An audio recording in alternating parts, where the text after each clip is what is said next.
Hello, this is Lady Boulay, and I hope you're having a wonderful day. Thank you for your support. Thank you for subscribing to the channel. Thank you for your comments, and thank you for your thumbs up. Thank you for all you do to support the channel. And yes, we are commanded to love one another, whether we want to or not, or whether we agree with each other or not. Today, we're celebrating Dr. Martin Luther King's birthday. And today I'm asking a question. What did his dream become? We all know about the famous I Have a Dream speech, the things that he dreamed about for Black Americans. There are a number of what I call misguided Black Americans who judge Dr. Martin Luther King's speeches and actions in a modern age when the legislation that he fought for has become a reality and not in the just out of Jim Crow days of 1964 when he made those speeches and when he took his stand. So I think it's very misguided for people to critique Dr. Martin Luther King or any revolutionary that was here before they got to the planet, because you don't know what it took for you to get to this planet and be in this place and enjoy some of the freedoms that he fought for and ultimately lost his life for. So today I want to talk a little bit about what his dream has become.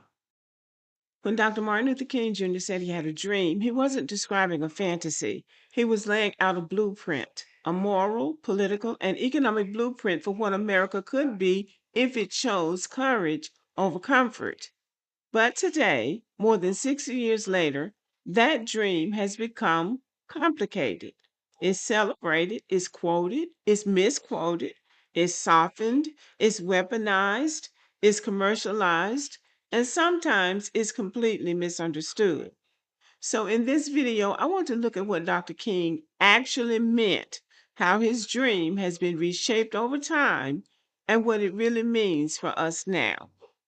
Most of us grew up with a very specific version of Dr. King's dream, the version where racism is solved by kindness, where everyone holds hands, and where the only quote that matters is content of character. That version is comforting, is simple, and is incomplete, because the real Dr. King wasn't just dreaming about racial harmony. He was challenging America's entire structure, its laws, its economy, its priorities, and its conscience. He talked about racism, yes, but he also talked about poverty. He talked about housing. He talked about labor rights. He talked about militarism and the moral cost of war. He talked about the triple evils of racism, economic exploitation, and violence. That part of the dream rarely makes it into the textbooks. So let's look back to the original speech, not the soundbite, but the full message.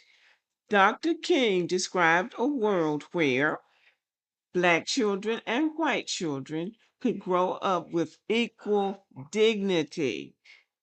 Some people focus on this part of the dream about Black children and white children going to school together and holding hands together to justify everything from interracial marriage to Black people taking all kind of crap off of a job. So people focus on that part of it. But there was much more to the speech than just Black children and white children holding hands. That speech talked about voting rights being protected, police brutality being confronted, poverty being eliminated, and workers being paid a fair wage, legal and economic segregation being dismantled. So that's a whole lot there. There's more to it than just holding hands and getting married to a white person. It's about voting and police brutality and eliminating poverty and people being paid a livable wage for doing a full time job. Dr. King famously told America, "You should live up to what you say you are on paper, being land of the free and home of the brave for everybody." He wasn't asking for a polite shift in attitudes, he was demanding a structural transformation. And that's why, in the last years of his life, Dr. King focused heavily on northern cities, housing discrimination, and economic inequality. He was organizing the Poor People's Campaign. He was standing with sanitation workers. He was calling out the Vietnam War. His dream was never just about getting along, it was about getting free. So, what has the dream become today?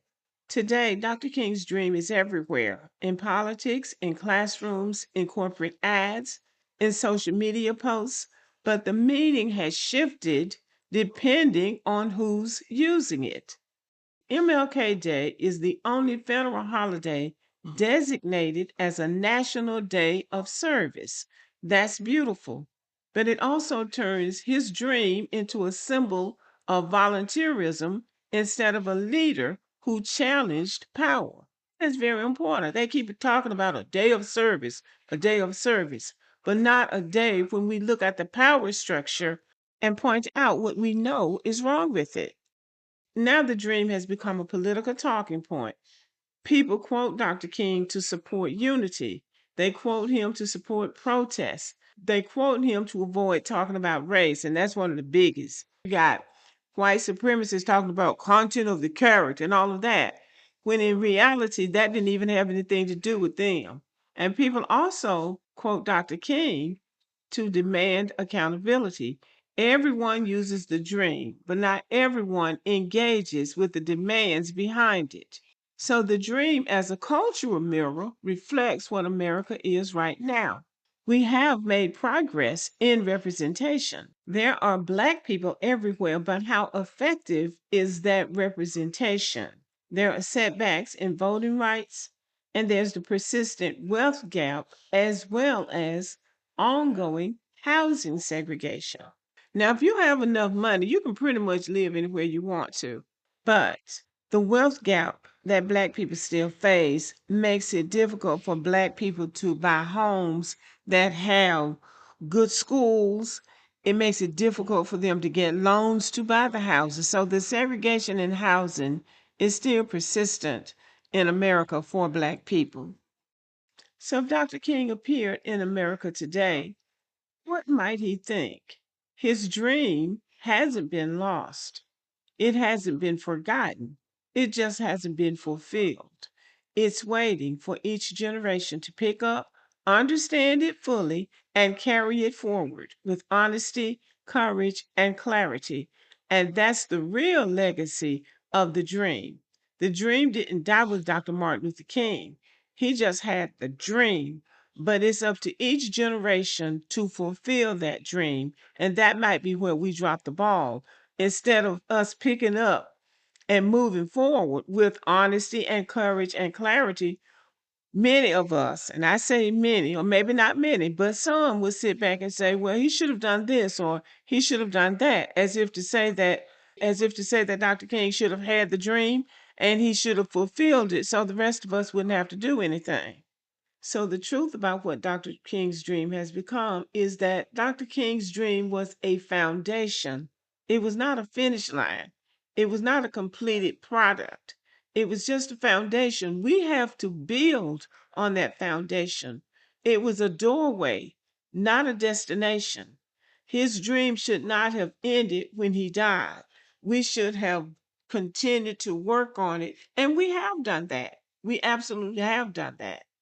But even though we work on it day by day, the destination is not final. We have not reached our final destination. We have to continue to work on it. The dream was a blueprint, but it was not a building. We have to build the building. The dream made progress possible, but we have to make that progress real. So when we ask, what happened to the dream, the answer isn't simple. Part of it was fulfilled, part of it was distorted, part of it is still waiting, waiting for us to pick it up, understand it fully, and carry it forward with the same courage and clarity that Dr. King demanded. Okay, y'all know what you think about the video. Thank you for listening and have a good day.